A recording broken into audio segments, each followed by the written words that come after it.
Soyons zen, nous sommes mardi, c'est le moment de retrouver mon invité. C'est le retour de Michael Dossin. Bonsoir Michael. Bonsoir Christiane. Alors Michael, tu étais venu nous parler de permaculture, c'était la saison dernière. Au printemps, oui. Au printemps, voilà. Tu vas encore nous parler permaculture, de toute façon. On va essayer de faire aussi bien. Oh bah oui, et même encore mieux maintenant parce que tu maîtrises le micro. Que Ouais. c'était pas vraiment la même chose l'autre fois. Mais Non. tu t'en étais super bien sorti. C'était très très bien, très intéressant. Alors Michael, la permaculture, on va peut-être faire un petit flashback sur ce que c'est exactement pour ceux qui savent pas encore, même si on en parle partout, dans tous les journaux, à la télé. Mais c'est quoi exactement la permaculture ?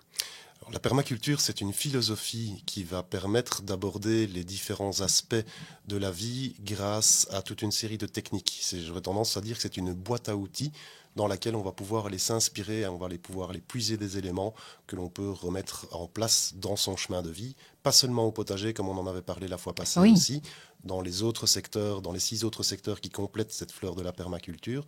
Et donc ça permet vraiment de créer, le terme est là, une boîte à outils pour nous permettre de rebondir. Et c'est quoi ces 6 autres postes ? Alors, on a dans les différents pétales, on va retrouver l'habitat groupé, on va retrouver l'économie et la finance, on va retrouver tout ce qui va être les soins, en tout cas l'aspect spirituel, la dimension soins holistiques, soins par les plantes, tout ce qui est phytothérapie également. On va retrouver tout ce qui est développement d'outils. Donc qui vient aussi dans ces nouveaux aspects maraîchers, dans ces nouveaux aspects particulier qu'offre la perma, justement de pouvoir complémenter les techniques existantes. Et puis on en a encore, voilà, j'ai un trou de mémoire, on en a encore deux, donc l'environnement à proprement parler, tous les soins à la terre et à la nature. Et le dernier, j'y reviendrai, il me reviendra tout à l'heure. Oui, bien sûr, il n'y a pas de souci. De toute façon, il n'y a que toi qui peux me dire, parce que moi, je suis pas la spécialiste. Donc, voilà. Mais comme tu dis, ça te reviendra. Oui, ça me reviendra tantôt. Voilà. Alors, on avait parlé un petit peu de manière assez large de cette permaculture, de la permaculture, en tout cas celle que tu pratiques. On peut dire que tu pratiques. Ça se pratique, la permaculture, oui. C'est une pratique, en fait. Oui, ça se pratique à partir du moment où on peut pratiquer une philosophie. Effectivement, on sait pratiquer la permaculture sous différents aspects techniques, mais on sait la pratiquer sans problème. Oui. D'accord. On fait un petit aussi retour sur comment tu es arrivé, toi, à la permaculture. Alors ça a commencé il y a déjà bien longtemps, j'aurais tendance à dire, mais en 2009, j'ai fait un gros burn-out au niveau de mon emploi précédent. Et j'ai lancé une petite exploitation à la maison sur 1 hectare en me disant je vais faire pousser des légumes pour ma famille. L'autonomie alimentaire est très vite arrivée et puis de fil en aiguille, j'ai grandi un petit peu jusqu'à ce qu'en 2015, je sois abordé par Jean-Cédric Jacquemart de la ferme de Desniers, qui m'a proposé de collaborer avec lui sur toute une série de projets qu'on avait là-bas en place sur cette ferme. Et puis Sacha Guégan, qui est un des instructeurs que nous avions en formateur. Instructeur, ça fait très militaire. Oui, c'est vrai. Un des formateurs, c'est ça. Et c'est tout l'inverse en fait qui se passe dedans, c'est que justement on laisse libre cours. Et donc Sacha est passé un jour à la maison et il me dit oui mais qu'est-ce que tu fais ici? Je fais du maraîchage selon mon inspiration, avec des couvertures de sol, un respect assez important de mon sol, de mon terroir, de mon environnement. Et je travaillais à l'époque beaucoup sur la densification des cultures, voir jusqu'à quel point on pouvait associer les plantes les unes avec les autres. Et lors de sa visite à la maison, Sacha m'a dit « Mais oui, tu fais de la permaculture ». Et donc c'est là que j'ai compris qu'en fait c'était juste beaucoup de bon sens aussi. Oui. Il n'y a pas que ça bien sûr, Non. ce serait un raccourci trop facile, mais c'est vraiment beaucoup de bon sens et un respect global de l'environnement. C'est vraiment, comme je te dis, une philosophie qui va reprendre à la fois l'être humain, la manière, la relation que l'être humain a avec son environnement et la manière donc du coup avec laquelle il va interagir aussi par rapport à son environnement. D'accord. Alors ici, on va entrer dans une période d'automne déjà, automne, hiver. J'imagine que la permaculture, c'est différent en été et au printemps. Je veux dire, les légumes déjà sont pas les mêmes, les fleurs non plus.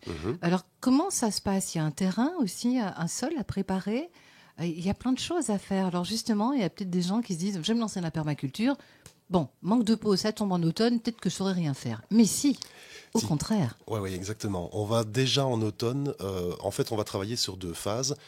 Toujours la philosophie de la permaculture sera d'application, quelle que soit la phase, mais au niveau Mhm. de la production de légumes à proprement parler, on va déjà, en fait, terminer les cultures d'été, puisque Oui. le gel et l'automne, comme tu le signales, est là maintenant. On va également préparer ce qu'on va mettre en culture pour l'hiver. C'est Mhm. déjà en grande partie fait, mais là, on va finir de les installer. Et puis, on va anticiper notre saison suivante, on va anticiper notre printemps, en commençant à protéger notre sol et en apportant la nourriture nécessaire à notre sol, puisque ça, c'est un truc qu'il faut que je rappelle aussi, c'est que dans la pratique permaculturelle dans un jardin potager, c'est le sol qui est notre capital principal et c'est Oui, sur celui-là que l'on va vraiment cibler nos actions et le respecter un maximum. C'est très fragile un sol. c'est la terre nourricière, hein, C'est ça, tout exactement. simplement. Oui. Alors quand tu dis on va terminer les cultures d'été, qu'est-ce qui reste encore dans les potagers à cette période? Oh, à peu près tout, avec des degrés de production qui sont nettement moins importants pour l'instant, vu la longueur des jours qui diminue et la Eh oui, température qui chute. ouais. Là, on l'a tous remarqué aussi. Ben, pour les plantes, c'est la même chose. Cette diminution de la longueur des jours, elles le ressentent très fortement et elles savent que c'est le moment où elles arrivent en fin de vie, entre En guillemets. fin de parcours, C'est ça. ouais. Et où du coup, elles se préparent très facilement, enfin, elles préparent en tout cas la génération future, donc c'est-à-dire leurs semences, à passer un hiver tranquille et à pouvoir germer parfaitement au printemps. On peut imaginer que c'est un peu une sorte d'hibernation. C'est ça, c'est une forme d'hibernation, mais pas sous l'individu, c'est plutôt plus un principe de réincarnation, entre guillemets, si on devait D'accord. faire une humanisation de la chose. Mais si on prend le cas des potirons qui sont, hein, ou des potimarrons que Mhm. l'on va commencer à consommer Oui. maintenant, le processus de la plante est vraiment là, de préparer pour l'année suivante. C'est-à-dire qu'elle a poussé toute la saison, elle a fait beaucoup de feuilles, elle a fait ses fleurs, elle a fait ses fruits. Les fruits des potimarrons et des potirons sont réellement matures une fois que le pédoncule, donc l'accroche du fruit entre le fruit et la tige, devient vraiment brune, qu'elle devient ligneuse. Et donc là, ça veut dire que la plante a envoyé tout ce qui lui restait d'énergie Ah oui. dans son système racinaire pour protéger un maximum ses graines de manière à pouvoir les laisser passer l'hiver. Et au printemps, le potiron ou les graines en tout cas vont se retrouver dans des conditions optimales avec de la nourriture pour pouvoir germer, puisque l'enveloppe que nous mangeons est en fait la nourriture de base des jeunes semences qui vont redémarrer au printemps. Et donc D'accord. c'est vraiment une manière de préparer ces plantes comme ça, enfin sa génération suivante comme ça. Et les plantes vont plus loin puisqu'elles sont capables de capter les informations de leur milieu, les conditions atmosphériques, les conditions de culture, les conditions de sol, toute une série d'infos de pluie, de chaleur, de température, et elles vont les transmettre à la génération suivante. C'est C'est excellent. comme nous le faisons également, on essaye de transmettre Ouais. une partie de notre savoir à Mhm. nos enfants, et bien les plantes font exactement pareil. C'est un véritable ordinateur, hein, Oui, oui, oui, finalement. dont on ne comprend rien du tout, Mais c'est ou ça. très peu. Mais oui. En fait, si ça se trouve, elles sont bien plus évoluées que nous, alors. Il y a eu une étude il n'y a pas tellement longtemps, et j'ai peur de m'avancer un peu trop loin, en tout cas je ne donnerai pas de chiffres précis, mais qu'il y a beaucoup plus de chromosomes et de fabrication d'ADN, entre guillemets, j'aurais tendance à dire, dans les arbres, enfin dans les plantes, que dans les êtres humains. Et C'est donc fou. elles sont théoriquement capables de s'adapter plus rapidement, ou en Que tout nous. cas mieux que nous. Ouais, bah ça se voit. Hein. C'est vrai que nous, dès qu'il y a un petit courant d'air, n'est-ce pas, monsieur Michael? Oui, on attrape un Hein. gros rhume. Voilà, que les plantes, bon, bah, on les a encore jamais vues éternuer, hein, ceci dit. Mais bon, Non, mais mais qui sait? elle déguste aussi sacrément, hein. Ah Cette oui, année-ci, entre autres, enfin là, ça fait la 3e année de sécheresse qu'on est en train de oui. vivre complètement. Ça n'a pas l'air cette année-ci parce qu'on a l'impression qu'il fait gris beaucoup plus que l'année dernière où c'était très fortement marqué. Mais non, pas Mais du tout, en fait. non. Au niveau des quantités d'eau, alors c'est moins dramatique que 2018, clairement, mais 2019 est une année très sèche aussi, qui s'accumule à 2 autres années extrêmement Voilà. sèches. Et donc, en fait, toutes les réserves d'alimentation des plantes, toutes les réserves d'eau, ou en tout cas une grosse partie des réserves ont disparu, elles les ont déjà consommées. Et Et ça veut dire que la plante va s'adapter alors à cette façon, à cette terre qui est devenue plus sèche? alors là, c'est la question sur laquelle on est tous en train s'interroger, clairement, mais il y en a qui ne survivront pas. Et on le voit déjà dès à présent dans nos forêts, puisque indépendamment du phénomène sécheresse, on a eu un gros problème avec les scolites au niveau des épicéas, donc ce sont des petites bêtes qui viennent manger le tronc pour faire très facile et qui amènent un dépérissement complet. Conjugué à la sécheresse, pour des arbres qui n'ont pas des enracinements super puissants et super profonds, ça pose des dégâts aussi.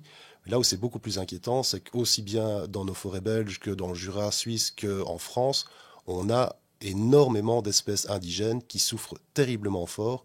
Et là, j'ai été beaucoup cette année-ci dans la région de Beaurain. Je peux te dire qu'en revenant en voiture jusqu'ici, jusqu'à la région liégeoise, il y a souvent des larmes qui ont coulé de mes yeux. Je dis pas ça pour faire du cinéma, mais quand tu vois des chênes, donc le Quercus robur, qui a 50, 60, 70 ans, donc déjà des tailles relativement honorables, donc les feuilles sont complètement sèches.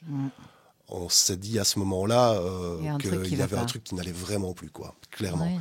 Et au fur et à mesure de la saison, on a remarqué à plusieurs endroits, plusieurs zones, là où les sols sont les moins profonds, que les plantes ne peuvent pas résister. En tout cas, présentent beaucoup de signes de faiblesse et d'affaiblissement complet. Oui. Ça veut dire que certaines variétés de plantes ou d'arbres pourraient éventuellement disparaître ? Oui, clairement.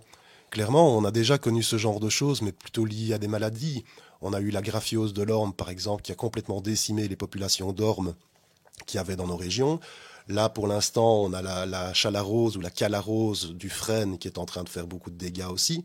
Si on ajoute à ça le dessèchement, le dérèglement climatique, on risque d'avoir des forêts qui n'auront plus le même profil ni le même type d'ici 10, 15 ou 20 ans. Ça veut dire qu'il va falloir aller chercher, que je te coupe, il va falloir aller chercher des semences d'arbres qui sont plus adaptées à ce genre de climat ? Alors oui, travailler probablement par semence, c'est un élément qui est très important, mais là j'aurais tendance à dire pas n'importe quelle semence de n'importe quel arbre, puisque si on reprend le principe que je t'expliquais tout à l'heure par rapport au potimarron, où la plante transmet une partie des informations, le potimarron est une plante annuelle. Chaque année, elle doit recommencer. Oui. Les arbres ont des cycles pluriannuels, voire même sur des centaines d'années.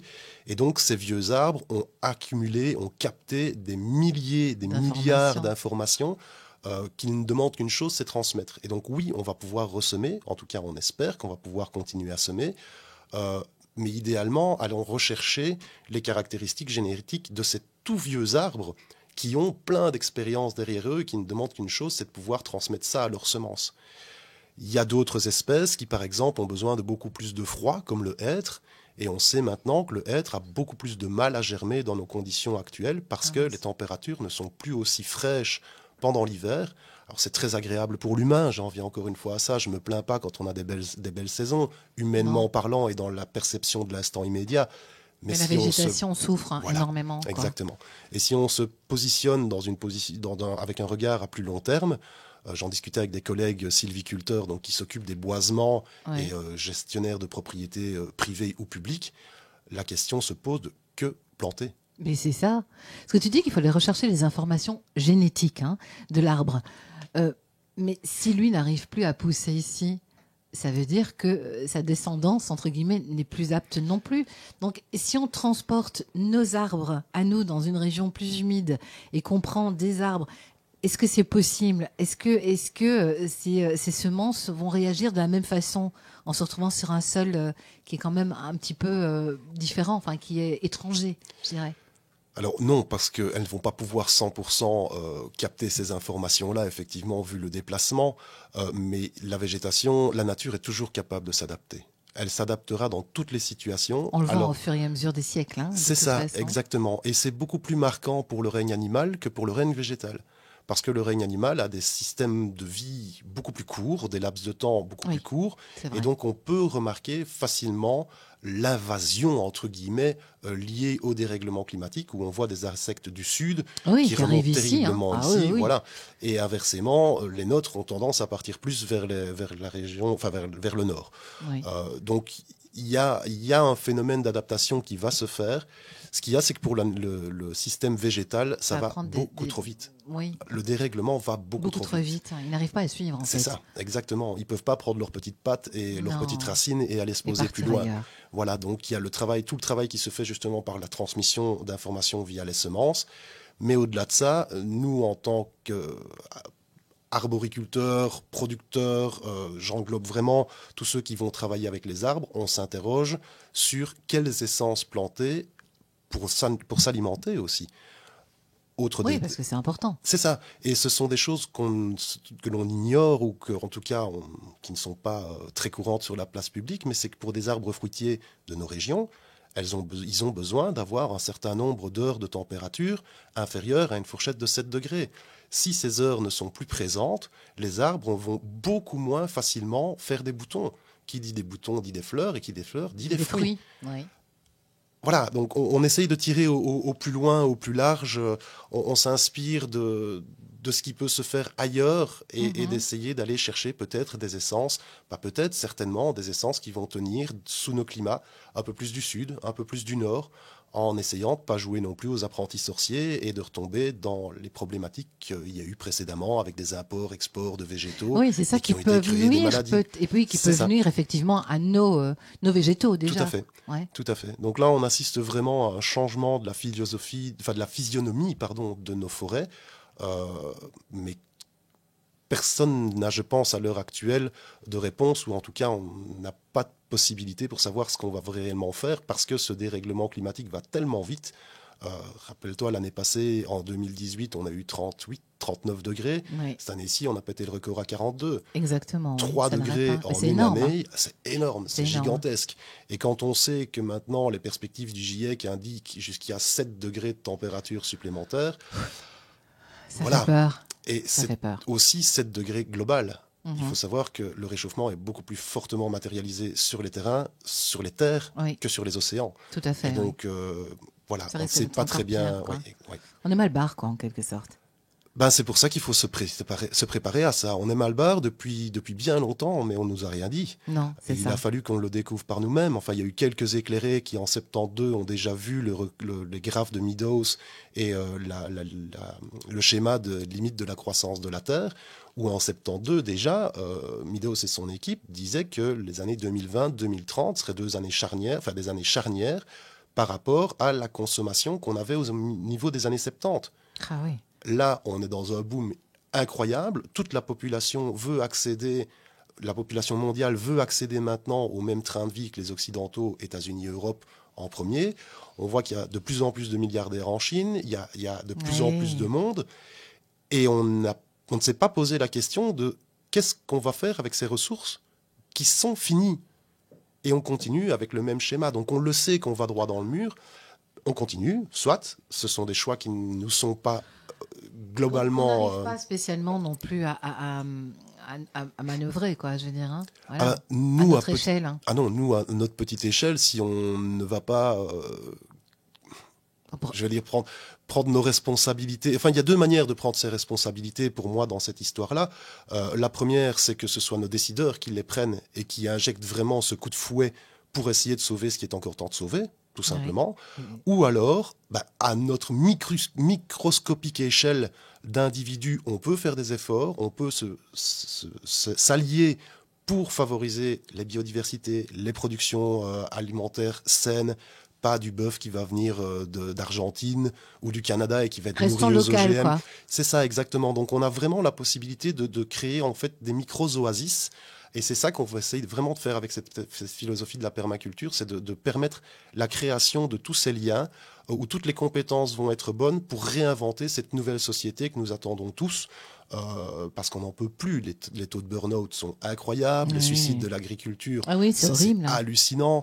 Il y a un très chouette film je ne l'ai pas encore vu, avec Guillaume Canet qui traite justement du sujet.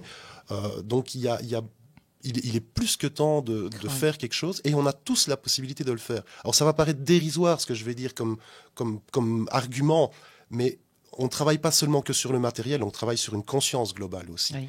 Et ça, c'est important de le savoir, parce que toutes les personnes qui vont faire du zéro déchet, toutes les personnes qui vont produire un petit peu dans leur potager, toutes les personnes qui vont arrêter de tondre systématiquement leur pelouse tous les 10 jours ou tous les 5 jours parce qu'il y a 3 pâquerettes et demi, c'est la nourriture de tous les insectes pollinisateurs qui sont autour de nous. Le jour où il n'y a plus d'insectes pollinisateurs, c'est fini. Hein. Voilà. Ou alors on se travaille comme en Chine, avec des gens, avec des petits pinceaux, pour aller passer d'une fleur mâle à une fleur femelle.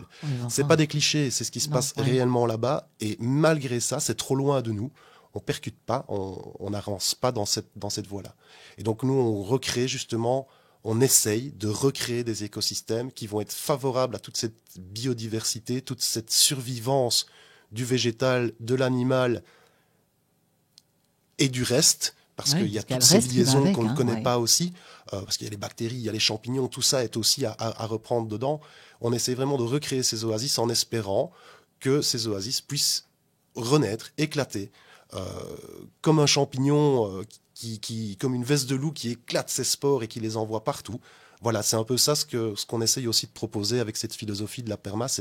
Et plus on sera nombreux à faire ces petits changements, plus ça va influencer à petite échelle, en local, notre environnement direct, celui qui nous intéresse à nous. Bien entendu, on sera toujours lié au dérèglement global. Oui, mais au-delà de ça, voilà. Mais au-delà de ça, il y a tout cet aspect un peu philosophique, un peu spirituel qui va se greffer autour. Et on sait que si on est plusieurs à penser la même chose, mais plusieurs pas par centaines d'individus, par milliers, par millions d'individus, on peut influencer quelque chose. Voilà, exactement. Et si la population prend cette direction-là, le système ne pourra que suivre cette direction. Normalement, oui. À un moment où alors on rentrera dans des situations comme en France où les petites bonbonnes lacrymo fonctionnent super bien, mais voilà, c'est autre chose. Si on peut éviter ce genre de choses, ce serait quand même pas mal. Hein. Oui, par la bienveillance, par l'amour, on arrivera à faire quelque chose. En confrontation, on n'arrivera à rien du tout. On le sait, mais parfois l'homme est plus fort que ça. Enfin, il veut vraiment se battre, hein, comme on dit. Oui. Quand tu disais arrêtez de tondre vos pelouses tous les 15 jours, enfin, dès qu'il y a des petites pâquerettes qui arrivent, ça veut dire que tous ces beaux jardins figés, hein, quand l'on voit impeccables avec la pelouse à 2 cm, rien qui traîne, etc., ça tue un peu finalement la vie, ça tue la culture. Oui, à partir du moment où une pelouse est considérée, quand on voit une prairie, une prairie normale d'agriculteurs, quand on la laisse monter, quand elle laisse s'exprimer en fait, tout simplement, on se rend compte de quoi? C'est qu'il y a plein de végétaux qui arrivent en floraison. Et toutes ces floraisons, c'est de la nourriture pour toute une série d'insectes. Si on tombe, nos graminées, qui sont finalement plus ou moins les mêmes bases que les graminées de prairie, si on tombe toutes ces petites dicotylédones, donc toutes ces petites pâquerettes, je disais, les cardamines aussi, ces petites fleurs roses qui apparaissent au printemps, tout ce qu'on coupe au niveau de la floraison, on vide le garde-manger de nos abeilles et de tous les autres petits insectes qui doivent s'alimenter hors de ces pollens. Donc le fait de plus avoir de zones tondues dans un jardin, enfin de ne plus avoir que des zones tondues dans un jardin, qu'est-ce que la biodiversité fait, hein. Oui, et les insectes s'en vont. Ouais. Ils vont voir ailleurs s'il n'y a pas mieux. Et puis, il n'y a pas beaucoup mieux ailleurs. Donc, ils font des kilomètres et des kilomètres pour essayer de trouver de la nourriture qui finalement n'est pas présente. Et voilà, tout simplement. Aussi, exactement. Hein. Ouais. Donc, on en est vraiment arrivé sous le... la nature, il faut laisser faire la nature, un peu quand même. On peut la contrôler. Je ne dis pas qu'il faut complètement la laisser aller parce que nous sommes encore en cohabitation avec, mais c'est ça, c'est retrouver le terme de cohabitation et plus de domination. Et le fait de se dire que dans son jardin, on a quelques marguerites qui sont apparues dans le gazon. Exactement, c'est super beau. Et puis, ça va vous faire du temps de travail en moins dans le jardin à la tonte aussi. Oui. Combien de fois j'entends pas des gens qui râlent parce que j'ai encore fait ma pelouse cette semaine. Mais laisse-la aller. Ouais. Laissez-la simplement aller. On la tond à ce moment-là, peut-être 2 fois ou 3 fois. C'est vrai que ce n'est plus avec la tondeuse qu'on peut passer, c'est avec une débroussailleuse. Oui, et ça embête les gens en fait. Autant le moteur de la débroussailleuse que le moteur de la tondeuse, s'ils sont thermiques, s'ils sont électriques, il n'y a plus personne qui est dérangé. Ma voisine faisait sa pelouse justement tout à l'heure parce qu'il y avait 4 pâquerettes qui dépassaient.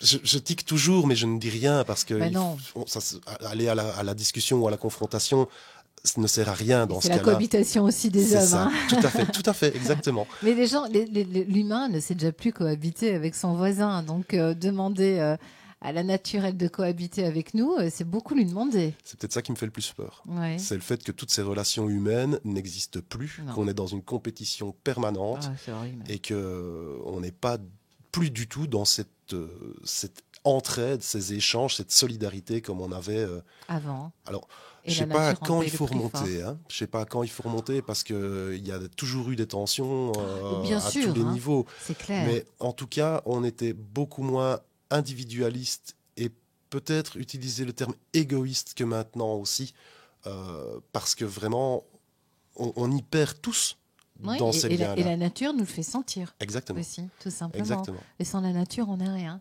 Parce que Ah c'est ben elle qui nous nourrit quand même, voilà, hein. c'est la base, Voilà. c'est clair. Donc on a fait un grand chapitre, hein, sur ça, mais c'est très bien, c'est très intéressant parce que c'est vrai que on se rend pas compte qu'effectivement, euh, la nature, nos arbres souffrent énormément. C'est peut-être moins violent au niveau des fruits et des légumes parce qu'on peut toujours s'adapter qu'un arbre, comme on l'a dit, il est là pour des centaines d'années. Un légume, il est soit annuel, on doit replanter, hein, chaque fois. Oui. Donc c'est peut-être moins difficile à ce niveau-là, au niveau des légumes et des fruits. Enfin, quoi que les fruits, ce sont des arbres, hein, Voilà. donc, Les fruits, ce sont des arbres enfin, de quoi toute que la manière. tomate est un fruit, mais c'est pas un arbre, hein, Voilà, mais là, la nuance est toujours très faible, mais disons à ce moment-là, gardons tous les arbres qui soient alimentaires ou non, et une partie plus légumes, fruits-légumes si ouais, on veut. voilà. Mais effectivement, les légumes, même s'ils sont annuels, souffrent fortement aussi de ces dérèglements climatiques. On l'a bien vu cette année ici encore, la production de salade en été a été très compliquée pour pour les producteurs qui n'ont pas arrosé abondamment, très abondamment. Et même en arrosant, des températures de 40 degrés, elles ne supportent pas ce genre de choses. Ce ne sont pas des légumes qui ont été, entre guillemets, conçus pour pouvoir fonctionner sous des températures comme ça. Donc là aussi, nous, on doit devenir créatifs et aller chercher des variétés qui sont plus adaptées au sud, qui sont plus à même de résister à des épisodes de chaleur intense ou de sécheresse intense. Euh, donc on est vraiment, j'allais dire, le cul entre deux chaises, mais Eh c'est oui. tout à fait ça, parce que prends l'exemple des pollens également, les courgettes qui n'ont pas donné pendant toute la période de sécheresse et de canicule, c'est pas tant qu'il n'y avait plus d'insectes pollinisateurs, c'est surtout qu'il a fait trop chaud, et à partir du moment où on dépasse un certain stade de température, les pollens deviennent stériles. Ah bon? Et donc du coup, ah ouais, forcément, il n'y a plus de fruits derrière, puisqu'il y a cette pollinisation qui ne peut plus s'effectuer. D'accord. Quand on ajoute aussi le phénomène disparition des insectes, hein, on sait que 80% des insectes ont disparu dans le monde sur ces 30 dernières années. Si on veut pouvoir ressemer des légumes au printemps, faut Il faut qu'il y ait les un insectes, insecte hein. qui soit passé l'année précédente pour Oui. pouvoir faire cette pollinisation et avoir eu les graines qui sont... Donc on est vraiment dans un système qui est... où on touche le bord partout, on touche vraiment la paroi, la limite de la bulle partout. Quand est-ce qu'elle va éclater, on n'en sait trop rien, mais voilà, il faut se préparer alimentairement, en tout cas, à trouver d'autres alternatives, d'autres solutions. C'est une grosse catastrophe, en fait, finalement. Ben, c'est pas très réjouissant, non, ça c'est clair et net. Ça fait plusieurs années maintenant que moi je suis cette actualité, si on peut l'appeler comme ça, en tout cas ce dérèglement, parce qu'en étant dedans, c'est quelque chose qui me touche, que je Oui, bien vois tous sûr. les jours, ça fait partie de mon quotidien. Alors je ne veux pas tomber dans des extrêmes non plus, mais en tout cas je ne sais pas vers où on va, mais je t'avoue que personnellement je cherche les solutions pour autant qu'il y en ait, pour m'adapter et permettre à mes mangeurs de s'adapter également à ce changement-là. Comme Mhm. je fais beaucoup de formations, ça me permet aussi de pouvoir informer les futurs maraîchers ou des maraîchers existants, de se poser la question de qu'est-ce qu'on fait pour chercher d'autres solutions, d'autres alternatives, d'autres variétés. Et c'est maintenant qu'il faut se poser la question, pas quand on aura 7 degrés d'élévation de température, où là, non seulement les petits producteurs vont morfler, mais c'est surtout la grande agriculture. Parce qu'au-delà, on parle depuis le début d'augmentation de la température. Ce qui m'effraie le plus dans ce dérèglement climatique, c'est l'imprévisibilité des phénomènes météo extrêmes.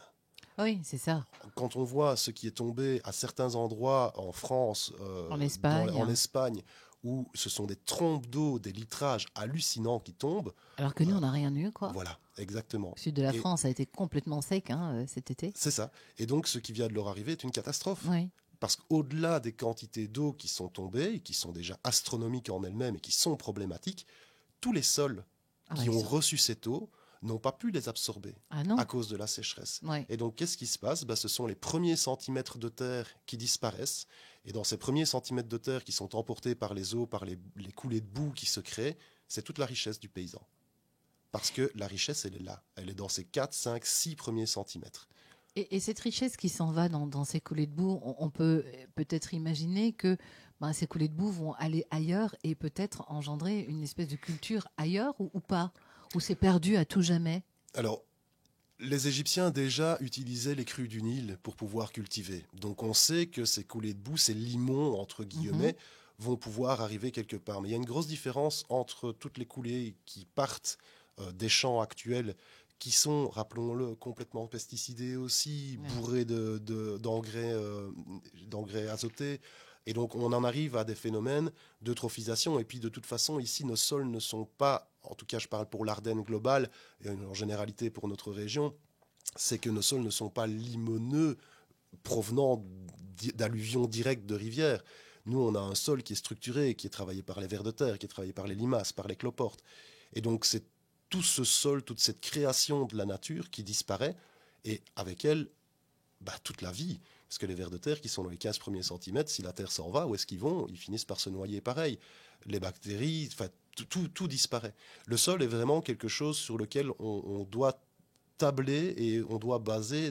C'est notre capital, tout simplement. Et donc, du coup, pour rebondir par rapport à ce qu'on disait en présentation tout à l'heure, en off tantôt, c'est aussi pour ça qu'avec la philosophie de la permaculture et dans le maraîchage professionnel, biologique en tout cas, et encore plus sur le biologique vraiment conscient, pas seulement qui a l'étiquette, mais sur celui qui va jusqu'au bout des choses, on capitalise sur notre sol. Et donc là, on va profiter de l'arrière-saison, on va profiter de l'hiver pour renourrir notre sol, renourrir toute cette faune, toute cette flore, tous ces milieux de champignons mycéliens. On va vraiment les favoriser pour se dire que l'année prochaine, on va encore avoir un capital qui sera plus grand. Je prends souvent l'exemple de si notre agriculture à l'heure actuelle elle est partie d'un portefeuille ou d'un porte-monnaie bien rempli avec des sols qui étaient super. Depuis l'après-guerre, on n'a plus fait attention à ce portefeuille. On a dépensé.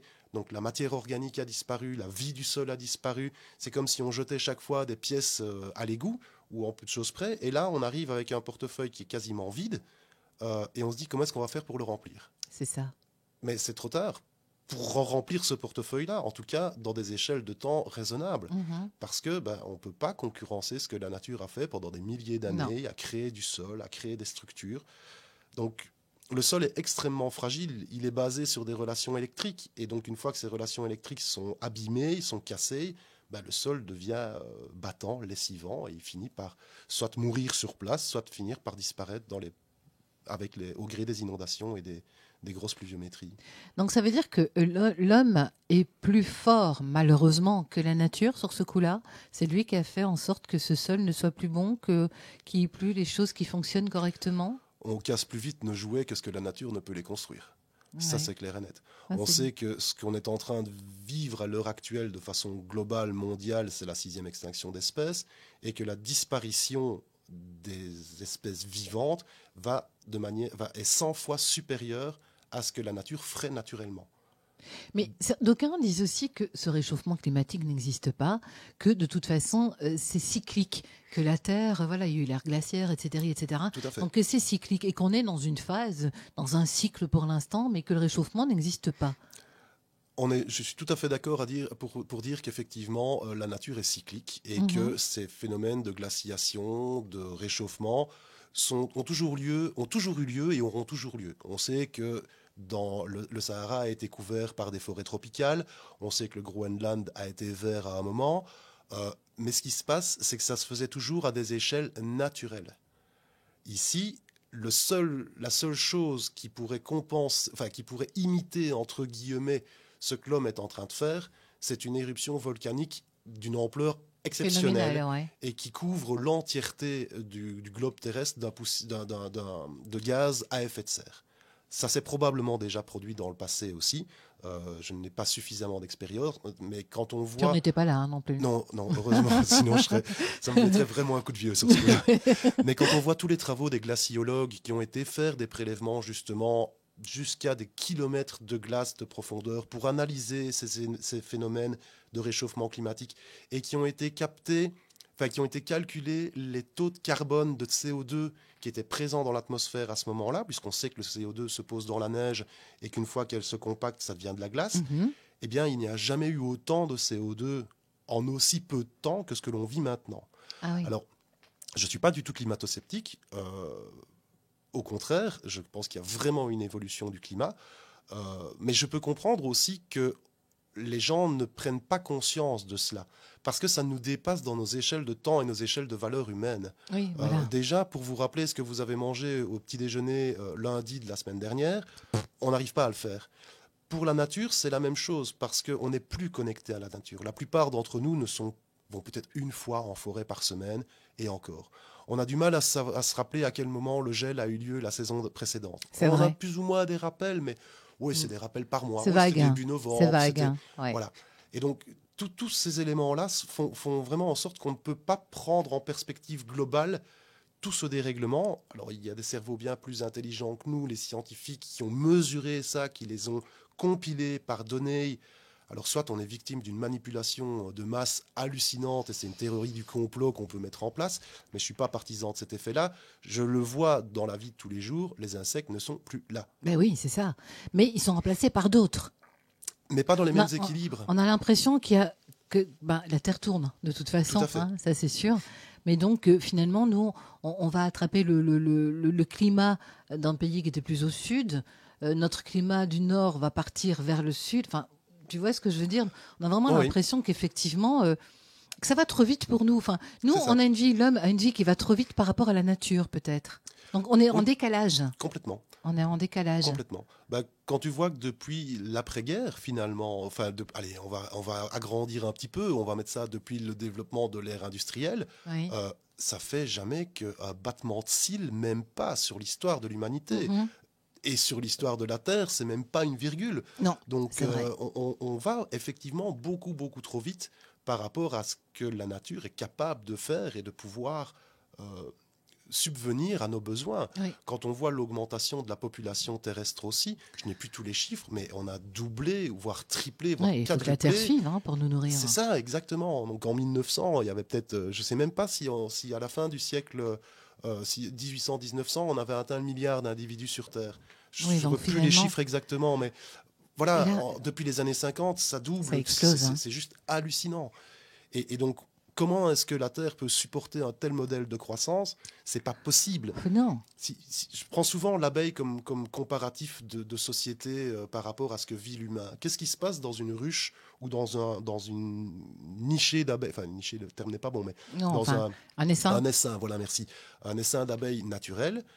La population grandit tant qu'il y a de la consommation, tant qu'il y a de moyens de se nourrir. À partir du moment où la population devient trop importante, alors soit il n'y a plus assez de nourriture, soit ça devient l'anarchie. Et qu'est-ce qui se passe? Il y a ce phénomène d'essaimage. Oui. Donc il y a une autre abeille, une autre reine qui part avec une partie de la colonie et qui va voir ce qui se passe ailleurs. Nous, on est sorti de toutes nos colonies. Complètement. Et on a tout colonisé. Il y a des êtres humains partout sur Terre. Même dans les endroits les plus inhospitaliers, il y en a. Donc on a vraiment cette problématique de non-gestion de notre prolifération. Mm-hmm. Et quand quelque chose prolifère trop dans la nature, à un moment, il y a un ajustement. Oui. Alors, ce paramètre d'ajustement pour l'être humain, ça va un peu dépendre de la manière dont nous on le gère. Parce qu'on a quand même plus de capacité à pouvoir agir sur notre milieu que la plupart des autres insectes ou des autres animaux qui vont finir, eux, par s'écrouler. Nous, on a encore la capacité technologique, technique et intellectuelle de pouvoir faire des choix et avancer vers telle ou telle piste d'évolution. Mais là, ce qui se passe pour l'instant, c'est qu'on ne fait rien. Et au contraire, non seulement on ne fait rien, mais on creuse encore plus le trou sur lequel qu'on avait déjà creusé, ou qu'on scie la branche sur laquelle on est assis, parce qu'aucune politique gouvernementale ne va dans ce sens, mondialement, ne va dans ce sens de prenons conscience de notre planète. Quand tu vois les feux qu'il y a partout sur la Terre cette année, la forêt amazonienne qui brûle, le Brésil qui brûle, la Bolivie qui brûle, tout le centre de l'Afrique est en feu aussi, les steppes, la steppe russe a cramé, ça brûle de partout. Et personne ne se dit à un moment, c'est comme Chirac l'a dit, c'est notre maison qui brûle et on regarde ailleurs. Mais c'est exactement ça. Et quand on voit les polémiques qu'on retrouve beaucoup dans les réseaux sociaux et même dans les journaux par rapport à l'attitude de Greta Thunberg et au travail de Greta, mais quand j'entends des gens nous diriger, enfin qui nous dirigent, réagir de cette façon-là, je m'interroge. Je m'interroge vraiment sur est-ce qu'ils sont encore sur la même planète que nous. Bah, il y a un fossé, en tout cas. Hein, C'est ça, c'est clair, sûr. c'est Ça, c'est clair. sûr. Et en arriver à avoir des attitudes aussi viles et aussi incroyablement basses que d'insulter une enfant sur son profil, on dirait être dans une cour de récréation. Et encore pire. Hein, euh, on va pas se faire un dessin, et nous, on fait encore confiance à ces gens-là. Là, j'avoue que je ne comprends pas pourquoi. Il y a beaucoup de choses étranges. Oui, Hein. voilà, exactement, exactement. Alors quand on voit justement, donc tu parlais de ces incendies qui sont là, donc en fait la Terre, elle ne sera plus du tout capable d'offrir de la nourriture, enfin de la vie. Pendant combien d'années quand des forêts brûlent comme ça, la Terre, elle est finie, elle n'est plus du tout apte à produire quelque chose. Alors non, c'est pas une stérilisation du milieu parce D'accord, que certains végétaux se sont habitués à subir des incendies à répétition. Et d'accord. donc C'est dans leurs informations c'est génétiques ça. alors, Et, un et peu comme on parlait tout à l'heure. c'est ça. Et même dans leur carapace, parce que certains ont réussi à créer des écorces qui ne sont pas atteignables par le feu. Alors, il ne D'accord. faut pas évidemment que ce soit des incendies qui montent à je ne sais pas quelle température, Non, bien mais sûr. à l'extrême, parce qu'ils ont tous leur point de rupture. Mais ça va permettre justement à certains végétaux de s'en sortir mieux que d'autres. Il y a D'accord. certaines espèces aussi qui ont besoin d'avoir la flamme de l'incendie qui leur passe dessus pour pouvoir lever leur dormance et donc se remettre à Ah, croître, d'accord. pardon. Donc ça va pas être une stérilisation totale pour la Ouf. nature, Oui. pour la nature. Mais ce qu'il y a, c'est à l'échelle humaine. Est-ce que nous, on va être capable de manger ce qui va nous rester après ça? C'est aussi ça la question. C'est pas seulement se dire ouais mais c'est bon, ça va cramer 2 fois et puis de toute façon et puis on peut pas utiliser le même discours pour des forêts scandinaves que pour des Non, forêts bien sûr. méridionales que pour l'Amérique du Sud parce que ce qui est en train de se passer en Amérique du Sud, les cultures sur brûlis, c'est une catastrophe. Soi-disant pour faire passer La pilule. l'agriculture, donc l'agriculture bovine et la production de céréales et tout ce qui s'ensuit, on déforeste. Mais il n'y a pas d'humus en forêt tropicale.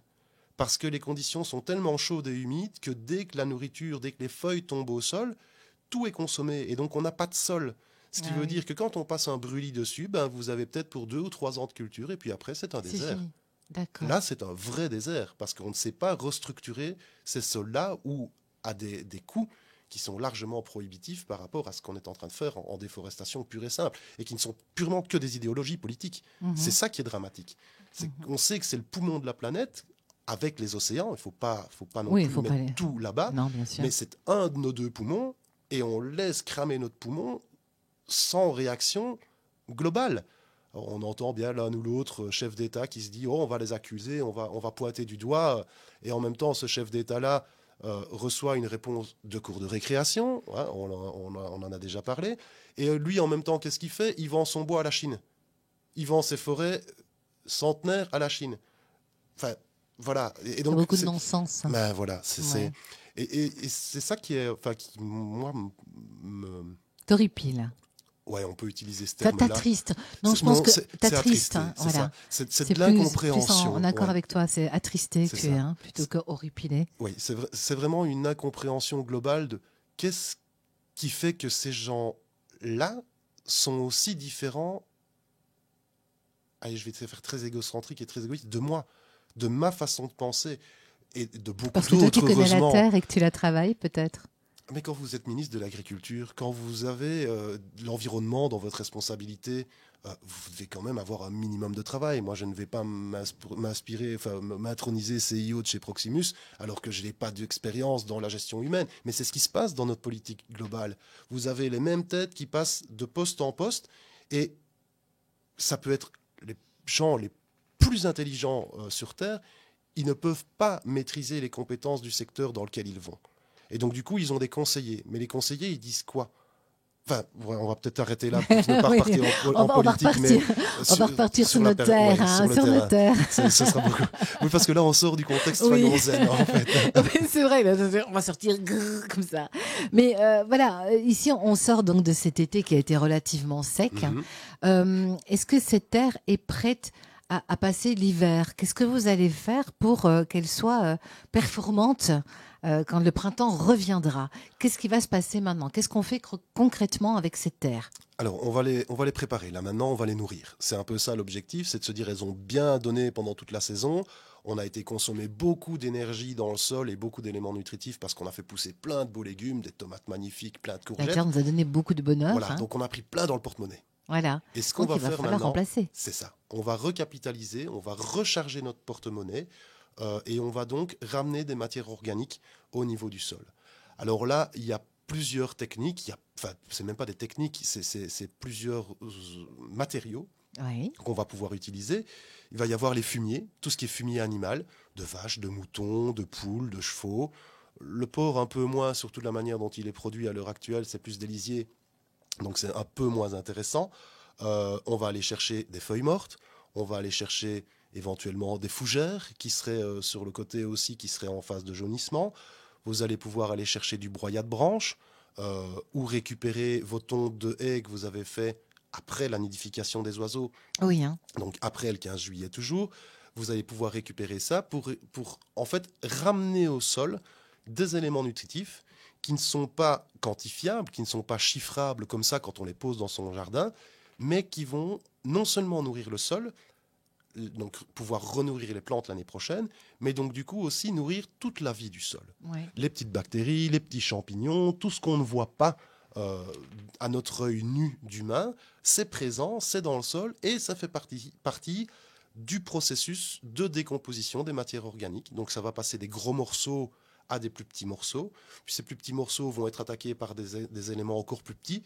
Et finalement, on a, pour faire très schématique, on a la boucle de la minéralisation. Donc ce qu'on a mis comme élément organique va être transformé en minéral. Et ce minéral va pouvoir être absorbé par les plantes. D'accord. Et donc on fait ça, donc on va chez le fermier du coin chercher son fumier. Comment ça se passe à ce niveau-là? Et vous, comment vous faites?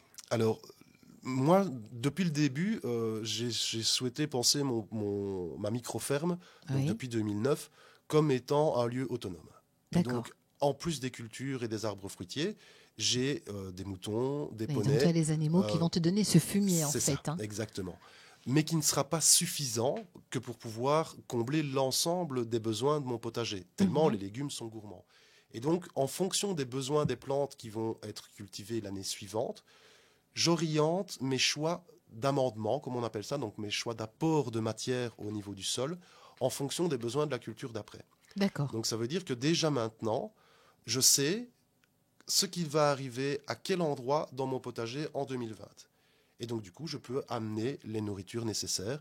Si je repars sur des potirons, des courges, des courgettes, des tomates, on va mettre beaucoup de matière organique et plutôt, moi je travaille plutôt avec de l'animal à ce moment-là, donc le cheval, le poney, l'âne fonctionne très bien, le mouton est très sympa aussi. La poule un peu moins, je la trouve trop riche en azote et donc elle a tendance parfois à amener des brûlures aussi, surtout si elle est trop fraîche. Mais si on se contente déjà de mouton, cheval, c'est déjà super.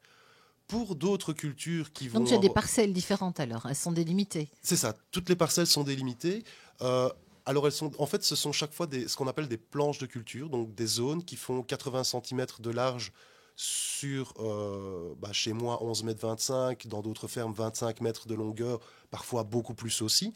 Et donc, on va pouvoir, par cette standardisation qui a été amenée ou importée, en tout cas par Jean-Martin Fortier, qui est un maraîcher canadien, qui est probablement le meilleur des maraîchers, ou en tout cas celui qui a le plus de bagages et de visibilité. Ouais. Je préfère le terme visibilité que bagage parce qu'il y a des gens qui ont une foison de connaissances extraordinaires, mais qui préfèrent vraiment garder l'anonymat et rester gentiment peinards chez eux. Mais disons que Jean-Martin a vraiment créé le système Fortier qui se base sur une standardisation des planches. Et donc, on a tous des planches qui sont, en fonction de nos affinités, plus ou moins les mêmes, mais en général, toute notre exploitation est basé sur les mêmes longueurs de planche. C'est plus facile pour s'y retrouver aussi en même temps. Hein. Oui, pour s'y retrouver et pour tout le reste, puisqu'on sait exactement quelle quantité de fumier on doit Ah oui, apporter, on sait juste. exactement combien de brouettes on doit apporter. On travaille beaucoup, surtout à cette période-ci, avec des voiles de protection contre le gel, et donc ça nous permet d'avoir des voiles qui sont tous coupés à la même distance, Oui. plutôt que de devoir chercher celui qui C'est un va côté sur la bonne pratique, parcelle. on va dire. C'est hein. ça, exactement. Et alors, dans les préparations de culture, juste une formule Excel, tu mets les densités de plantation, et puis voilà, c'est parti, tout l'ordinateur calcule tout seul, entre guillemets. Hein. Mais, Oui. mais ça permet vraiment de pouvoir nous aider dans cette méthode de fonctionnement. D'accord. Et d'avoir une meilleure production en même temps, du coup. Oui, oui, en tout cas de pouvoir, peut-être pas avoir une meilleure production, Mieux la gérer. mais voilà, mieux la gérer et mieux gérer les quantités qui vont arriver en un seul coup. Ça te permet de faire 35 salades quand on a besoin de 25 parce que tu sais que tu auras toujours une perte. Et tu te retrouves pas avec 250 salades alors que tu sais que tu vas avoir 35. Quoi. Voilà, c'est ça. Oui, ça. Autant limiter aussi, hein, finalement, pour ne pas effectivement avoir des pertes. C'est ça. Ça, c'est un peu con, quoi, je veux dire. Enfin, Optimiser vraiment sa voilà. production, c'est tout à fait ça. Et c'est ça qu'en production professionnelle, mais même dans son jardin potager, on peut chercher à estimer les besoins que l'on va avoir. Si tu sais que pour ta famille, tu vas manger l'équivalent de 30 kilos de courgettes sur l'année, eh bien, tu vas mettre le nombre de plants qui vont permettre de faire 30 kilos de courgettes. Et pas ceux qui vont permettre de t'en faire 60, parce que tu as été prise dans le punch de début de saison, que tu avais trop de graines, que ceci, que cela. Et donc, du coup, tu es obligé de trouver des voies de distribution. Mais si ton voisin a fait pareil, qu'il a aussi mis... oui, ça fait voilà. beaucoup de courgettes sur le marché, ça. C'est ça. Et donc, on se retrouve avec cette surproduction qui, là, est difficilement gérable. Et donc, du coup, plutôt que d'être en surprod, on va vraiment calculer pour coller à la réalité de notre marché au fil du temps et à la réalité des besoins de la famille aussi. au fil du temps. Mm-hmm. Et donc, du coup, aussi d'anticiper ce que l'on va produire pour l'hiver. Ouais. Parce que justement, là, on sort des cultures d'été. Tous les gens qui ont Oui. eu le temps, qui ont fait un petit potager, ont pu faire des weks, ont pu faire de la congélation, enfin toute méthode de conservation possible en se disant j'aurai des tomates cet hiver, c'est super. Mais on peut aussi manger du frais pendant l'hiver. Alors on peut manger du frais qui a été pensé avant, donc qui a été produit pendant l'été, comme les potimarrons, les potirons, qui vont avoir une garde en cave qui va être de 4-5 mois et qui permettent... Ah oui, quand même, 4-5 mois. Oh oui, sans problème. Ah oui. J'ai déjà mangé des pâtissons et pas des potimarrons, ils tiennent un peu moins. En tout cas, les variétés que j'utilisais, mais potirons, pâtissons, même des courgettes que tu gardes à la cave à température ambiante. J'en ai mangé au mois d'avril. Ah oui. Donc finalement, la boucle, elle n'est pas tellement loin Non, à finir. Oui. Si tu redémarres au mois de juillet avec de la nouvelle production, ma foi, ça fait quelque chose d'équilibré. Par contre, ce qui est important dans notre alimentation, c'est aussi de garder du frais, de la nourriture croquante, pas des choses qu'on va cuire systématiquement. Non. Et ce qui est en conservation, en général, on le cuit, on ne le mange pas frais. Non. Et donc, du coup, nous, ce qu'on développe là, maintenant, à cette époque-ci, au niveau des cultures maraîchères, c'est qu'on termine les cultures de tomates en serre, et donc, du coup, on commence les plantations. En fait, elles vont réellement plus ou moins s'achever d'ici une quinzaine de jours pour les productions d'hiver. Et donc là, sous nos latitudes, encore à l'heure actuelle, malgré le dérèglement, on ne peut pas faire de la tomate dans une serre tunnel. Mais par contre, on peut faire de la roquette, on peut faire de la mizuna, on peut faire des clétones, donc c'est un pourpier d'hiver. On peut faire des mâches, des épinards. Enfin, il y a plein de cultures que l'on peut avoir et qui nous permettent de continuer à manger du frais. La pomme de terre aussi, en hiver, ou pas? Elle est de conservation. Donc là, on va la récolter. On termine les récoltes là plus ou moins maintenant. En cave, et hop, on la garde pendant au moins quelques mois aussi. Oui, jusqu'au printemps suivant, en règle générale. Et d'ailleurs, si vous faites la sélection, que vous vous amusez à vouloir garder vos propres semences et vos propres plants, n'allez pas racheter des plants de pommes de terre l'année suivante au magasin. Gardez vos plus petites patates de votre récolte, vous les laissez dans votre cave, voire même dans l'abri de jardin s'il n'y fait pas trop froid et qu'il ne gèle pas trop fort. Elles vont germer. Et au printemps, oui, mais ce sera très bien. Et donc au printemps, vous les remettez en culture. Et vous avez ce principe de j'ai conservé l'information de mon potager de l'année passée qui va revenir dans votre culture. Okay. Donc ça permet aussi de pouvoir faire des sélections de masse comme on faisait dans le temps, en se disant quand je récolte mon plant de pommes de terre, tiens, celui-là, j'en ai 4 petites qui sont dessus, et celui qui est juste à côté, j'en ai 12 des moyennes qui sont superbes. Et puis celui d'à côté, j'ai 3 énormes pommes de terre de nouveau. Qu'est-ce que vous allez chercher? Celle qui vous plaît. Ouais, oui, celles qui sont adaptées à ce qu'on aime le plus, en fait. C'est ça. Et donc, moi, je me dirais, dans cet exemple-là, je vais aller chercher celle qui produit 12 et de calibre moyen. Ouais. parce que ça me permet d'avoir des plus petites pommes de terre à pouvoir consommer. On ne fait pas de frites à la maison, donc j'ai pas besoin d'avoir des énormes patates. Mais par contre, je sais que je vais avoir 12 pommes de terre, ou j'espère en tout cas avoir 12 pommes de terre sur chaque plant l'année prochaine. Ah, Donc ça voilà, veut dire ouais. que je vais augmenter mon volume de production Exactement. systématiquement. On Oui. fait une sélection massale comme les anciens, j'allais dire les enfants, non, mais les anciens faisaient précédemment. C'est vraiment le même principe. D'accord. Donc là, c'est la préparation donc pour le printemps Oui, prochain, hein, c'est ça? c'est ça. Alors, donc en hiver, on mange quoi les petits... Non, ça, on les met, on va déjà les récolter, les potimarrons, etc., hein. Oui, là, on va pouvoir les récolter maintenant. Chez nous, en Ardennes, les premiers coups de gel ont eu lieu, donc on voit Mais que les oui, déjà. feuillages sont complètement flétris maintenant. C'est normal, hein, dans cette période-ci, on a toujours une période un peu plus fraîche et puis on remonte dans les nuits par après. C'est juste pour stimuler les serres à bramer, c'est tout simplement ça. Ouais, voilà. Mais donc du coup, maintenant qu'on a eu les premiers coups de gel, il y a toute une série de végétaux qui vont arrêter leur processus de croissance et de production et qui vont vraiment se concentrer sur la maturité. Et donc c'est là maintenant que les potimarrons, potirons sont en train de changer de couleur au niveau des pédoncules. Mhm. On va encore les laisser 15 jours, 3 semaines à un mois. On va garder toujours un œil sur la météo par rapport aux Oui. températures. Et dès qu'on on verra, pardon, que les températures, c'est mon rhume, ça. On va mettre Euh, ça sur le rhume, ouais. Ou alors oui, on boira et t'as soif, je sais pas, quelque chose. peut-être bien, mais Aussi. justement. Et donc, là maintenant, effectivement, on va pouvoir commencer à récolter tous ces courges d'hiver, en fait, Mhm. butternut et ainsi de suite, quand ce pédoncule est bien brun, et ça va nous permettre d'assurer la conservation de notre légume pendant plusieurs mois. Et D'accord. donc ça, c'est effectivement maintenant qu'on les récolte. Et en contrepartie, on termine les dernières récoltes de tomates et on est déjà en train de planter toutes ces fameuses cultures d'hiver que je citais tout à l'heure, où justement, on est parti avec ça jusqu'en février, mars, avril de l'année prochaine.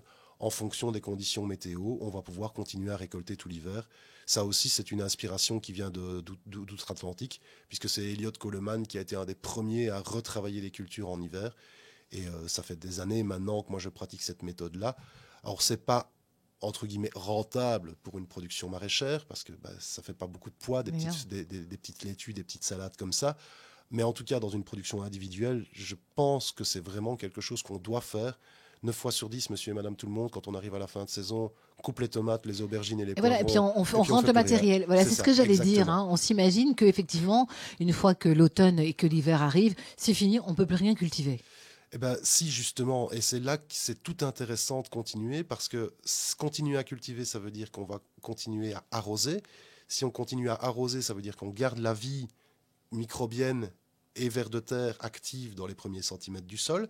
Ça va aussi dire que on va avoir des végétaux vivants dans notre sol, et donc du coup, ils continuent à faire de la photosynthèse puisqu'ils Mhm. sont adaptés à vivre dans des conditions fraîches. Et le principe de la photosynthèse, c'est de transformer une sève dite brute en sève élaborée, donc en sève sucrée.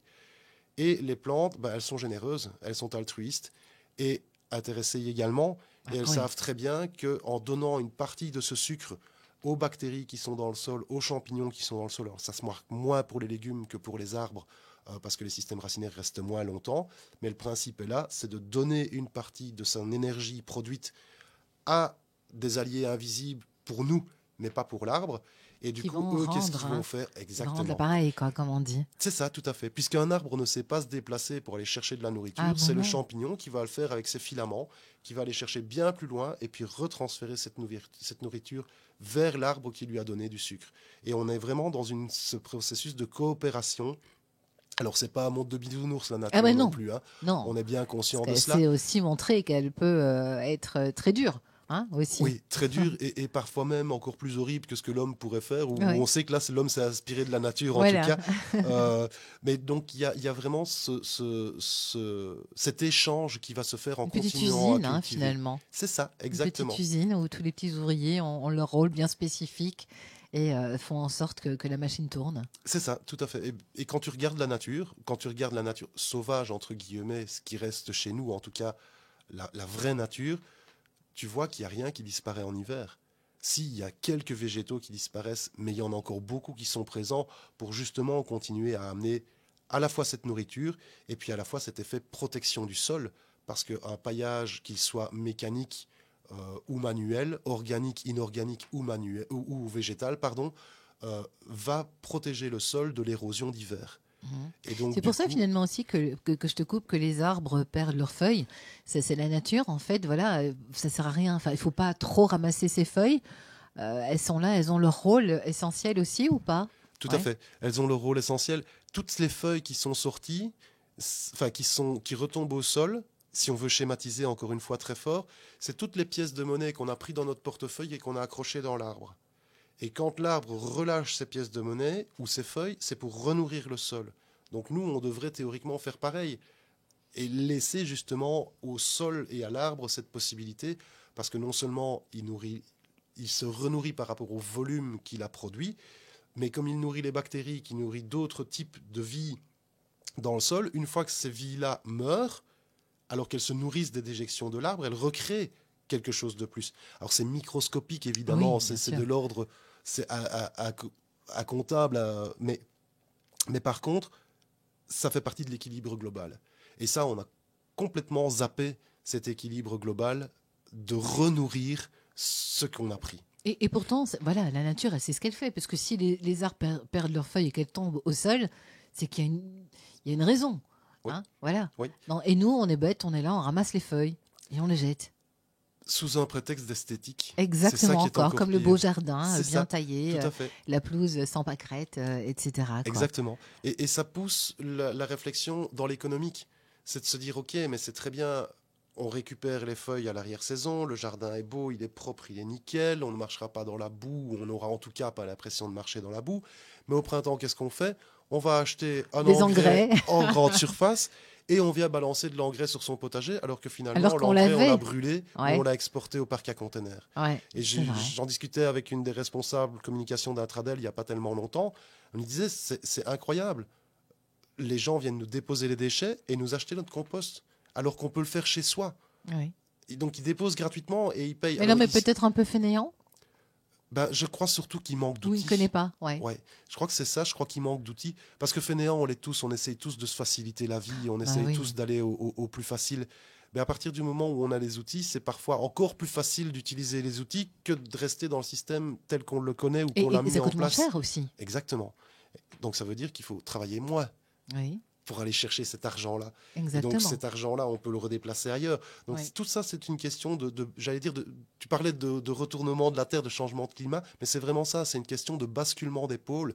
C'est changeons notre façon de voir et d'être dans la nature pour aller vers quelque chose où là, ce qu'on a en fait pour l'instant, ce que l'humain a fait depuis des décennies, voire des centaines d'années, voire des milliers d'années, c'est de vouloir dominer la nature. Il faut être C'est- en équilibre avec elle plutôt. Oui, exactement. C'est de retrouver sa place dans le cercle et de savoir que si la nature est en déséquilibre, Elle sera de l'humain toute façon sera toujours en plus forte. déséquilibre. Elle sera de toute façon toujours plus forte que nous puisque c'est elle Oui. qui nous nourrit. Oui. Hein.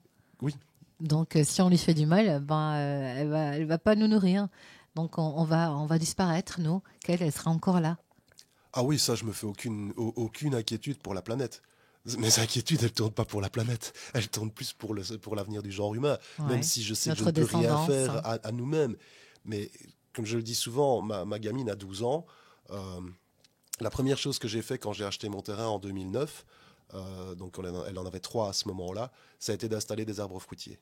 Tous des arbres fruitiers de type haute tige, donc des arbres très vigoureux qui vont être là, je l'espère, pour 80, Encore lui 100, donner 150. des fruits et légumes à elle et sa famille. C'est quoi. ça, exactement. Et à ses descendants aussi, et peut-être à 2 ou 3 générations en dessous. Donc, C'est un beau capital, hein, ça finalement. C'est mieux qu'un compte en banque. je crois. Je crois. On mange et pas des billets, on mange des fruits et des c'est ça. légumes. Quoi. C'est ça, exactement. Et c'est tout aussi je vais dire l'équilibre avec notre rapport à la mort aussi, hein, parce que on veut se prémunir, se mettre un gros matelas, essayer d'être toujours le plus confortable, et on sait très bien, c'est prouvé par A plus B maintenant, que quand on s'en va, on n'emporte rien des richesses Ah, terrestres. ça non, ça c'est clair. Rien. Avec un peu de chance, on va peut-être nourrir un petit peu la terre avec notre corps, mais Oui, si on fait de l'humusation, effectivement, ça pourrait être intéressant. Parce que nos cadavres ne se décomposent plus non plus Mais de la non. même manière à cause C'est de ça tous qui- les produits. qu'on ingère. c'est ça, quoi. C'est tout à fait. incroyable, hein, ça finalement. Tout à Quand on fait. réfléchit bien, en fait, on a l'impression que la Terre ne tourne plus très rond, mais elle tourne encore très rond. C'est nous qui n'allons plus vraiment C'est ça. dans le sens qu'elle nous a inculqué finalement. qui devrait être la logique, effectivement. Je pense en fait, je crois que ce qui est en train de détruire l'humain tel qu'on le connaît, c'est la perte de spiritualité. Les dieux n'existent plus ou alors sont complètement fanatisés.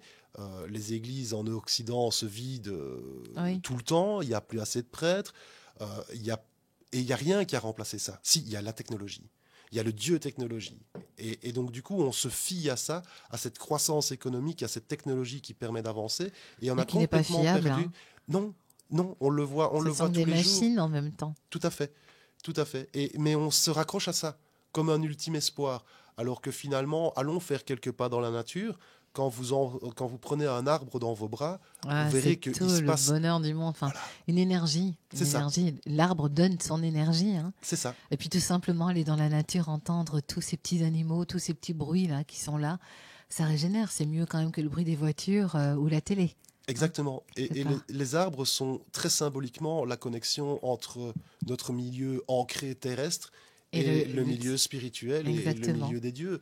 Les racines et la cime qui est là et qui nous relie. C'est un peu nos antennes. Et donc, si on prend la peine, le temps, le plaisir de retourner en forêt, de retourner se promener un petit peu et d'oser enlacer un arbre, parce qu'il y a aussi tout ce regard de l'autre. Oui, c'est ça, les gens n'osent pas, on se dit, attends, ils vont me prendre pour un fou, ouais. Exactement. Alors que pas du tout, ou simplement, si vous voulez pas l'enlacer, allez vous appuyer contre un arbre, hein, asseyez-vous et appuyez-vous. On dit un peu que c'est, là, GSM, on va mettre la prise on va mettre la fiche dans la prise, ça va recharger GSM, nous, on peut se recharger en s'appuyant, s'adossant tout simplement à un arbre.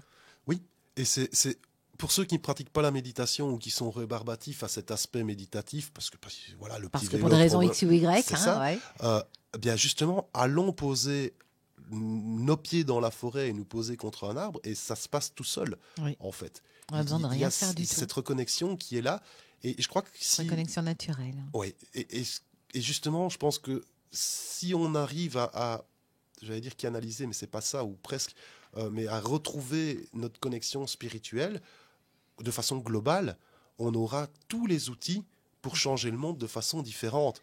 On écoutera la Terre au moins, on écoutera ses conseils. Oui, et finalement, on a déjà plein de petits éléments comme ça. Ce qu'il y a, c'est qu'on n'arrive pas à les mettre bout à bout. On est sur un énorme puzzle où plein de gens ont des petits morceaux, je ne vais pas dire de vérité, mais des petits morceaux de réalité, si on peut utiliser ce terme-là. Et il suffirait de les mettre bout à bout. Pour moi, il y a... La communication, alors, qu'il faut. La communication, oui.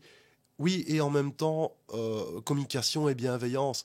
Et il y a toujours un exemple que je reprends maintenant, j'en ai encore parlé à ma gamine il y a quelques jours de ça, ce sont les travaux de Masaru Emoto sur la mémoire de l'eau. Oui. Et nous sommes tous et toutes faits d'eau. Tout ce qui tourne autour de nous, on est composé à l'arbre, aux légumes, tout à fait. on est de l'eau. Et quand tu vois ce qu'on peut influencer ou ce qu'on peut donner comme amour et quelle transformation cela peut amener sur l'eau, on se dit que demander sur l'humain quand même. Exactement. Sur l'humain, sur la terre. On a les clés qui sont là. Oui, mais les gens sont trop pressés. Peut-être. Les gens sont trop pressés et ont peur, peut-être. Et puis ce sont des travaux qui ne sont pas rendus publics, qui ne sont pas amenés sur la place publique pour amener au débat. Il n'y a que les personnes qui s'intéressent un petit peu à ce qui se passe ailleurs qui ont accès finalement à ce genre de travaux. C'est dommage parce que c'est vrai que si on savait tout ça, on pourrait tous se donner la main. C'est l'image classique, le truc, le cliché, mais c'est tellement vrai, quoi. Tout à fait. C'est tellement vrai. Quand on voit la nature, les arbres, ils communiquent ensemble. Là. Il n'y a pas de filtre, il n'y a pas de téléphone, il n'y a rien. Ils communiquent ensemble, les branches se parlent. Voilà. Puis la nature qui est dedans, les animaux, les insectes font aussi que nous, on a perdu un petit peu ça. On est figé, nous, quelque part. On sans schématiser, mais on vit quand même dans le monde d'Internet, là, en 2019. Et quand on voit Internet, la manière dont il est schématisé, si on doit le représenter, ce sont des milliers de petits fils qui s'interconnectent. Oui. C'est exactement ce qui se passe avec le système racinaire des arbres exactement, aussi, puisqu'ils ont leur système Internet à eux. Oui.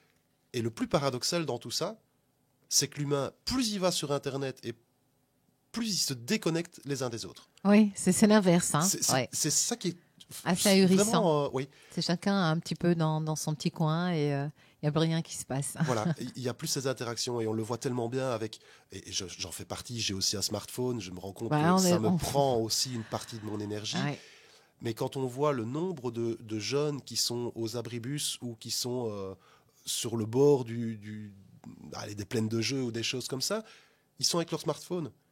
Moi, à leur âge, on courait, on grimpait aux arbres, justement. C'est ça, tout à fait. On avait encore ce lien, on faisait du vélo, Et là, j'ai l'impression... Alors, on parlait, on communiquait.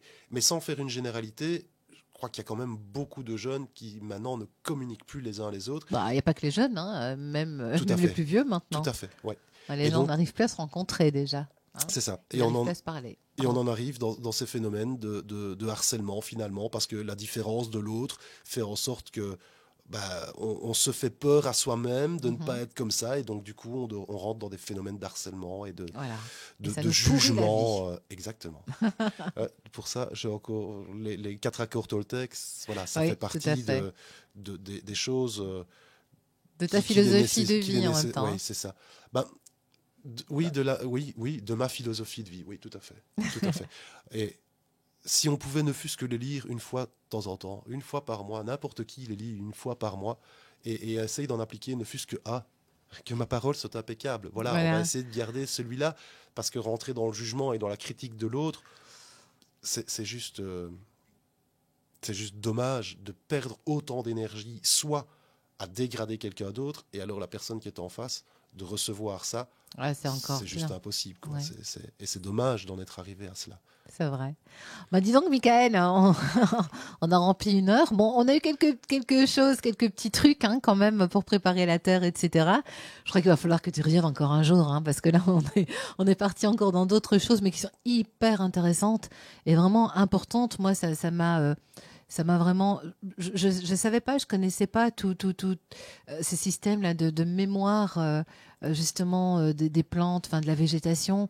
On a appris plein de choses encore aujourd'hui, et je suis sûre que si tu reviens la prochaine fois et qu'on se met un sujet, je suis sûre qu'on va encore sortir de ce sujet, parce que voilà, c'est à l'infini. Parce que c'est ça la nature, c'est l'infini en fait. Tout à fait. On parle de l'eau, que c'est l'infini, mais la nature, ça l'est tout autant. Et on se dit à dans bientôt, peut-être à la sortie de l'hiver, pour voir ce qu'il faut faire, mais peut-être qu'on divagera encore sur d'autres sujets, mais ce n'est que tant mieux, parce que voilà, je pense qu'on parle de ce que le cœur a envie d'exprimer aussi, tout simplement. Oui, c'est ça. Et c'est quelque chose qu'on n'entend plus, notre cœur. Exactement. On a toujours notre cerveau qui fonctionne avec tous les impératifs professionnels, personnels, les tracas des uns et des autres, et on n'entend plus son cœur, on n'écoute plus. On a besoin, c'est lui aussi qui nous fait vivre, c'est un peu notre petite nature à nous. C'est ça. Quelque part. Exactement. C'est notre moteur. Donc. C'est notre moteur. Merci beaucoup, Michael, parce que franchement, sincèrement, je pense qu'on a appris énormément de choses. On ne sait pas encore très bien comment on va faire notre jardin cet hiver, mais c'est pas grave. Allez, de toute façon, protégeons nos sols, voilà. nourrissons-les un maximum. Un petit peu, tu donnes aussi des conseils, etc. Et puis on peut te retrouver peut-être aussi sur un site. Oui, tout à fait. Il y a mon site internet, michaeldossin.be, sur lequel vous pourrez retrouver tous les ateliers, toutes les conférences que je propose encore pour cette année. Voilà. Donc si vous ne savez pas quoi faire, allez à une conférence ou un atelier de Michael, et comme ça au moins vous aurez les choses vraiment essentielles. Un des miens ou un de mes collègues, parce qu'on est nombreux, on commence vraiment à être nombreux dans le secteur, et donc il faut pousser ça aussi, et pas toujours reprendre les lauriers pour soi-même. Mais je sais que c'est pas ton genre, donc c'est gentil. Voilà, ici, moi, je parlais de toi parce que tu es mon invité. Ouais. Donc tu es en face de moi, c'est la seule personne que je connaisse là maintenant, qui fait de la permaculture. Donc voilà, c'est ça que je dirige les gens vers toi. Mais voilà, toi, tu peux les rediriger aussi vers d'autres personnes qui sont peut-être un petit peu plus pointues dans certains domaines, parce que c'est comme ça aussi. C'est ça, chacun son secteur. Moi, je fais pas comme en politique, je passe pas d'un secteur à l'autre. Le mien restera toujours l'élevage et la production alimentaire. Alors c'est déjà tellement bien. J'irai glaner des compétences à gauche et à droite, mais je ne m'improviserai pas professeur de shiatsu, professeur de psychologie ou de philosophie. Qui sait, un jour. On ne sait jamais ce qui peut arriver. C'est vrai. Et ce qui est magique, c'est que la vie donne toujours d'autres choses que ce qu'on avait imaginé. Ça, tu en es la preuve, d'ailleurs. Voilà, tu n'aurais jamais imaginé, avant 2009, de te lancer dans la permaculture, j'imagine. Alors non, parce que je connaissais même pas le terme à ce moment-là, mais ce qui m'est ce qui m'interpelle le plus, c'est qu'en 2009, quand j'ai commencé, j'étais l'illuminé du coin, Oui, vraiment voilà. le demi-fou. Tout le monde me disait n'y va pas, tu vas te casser les dents.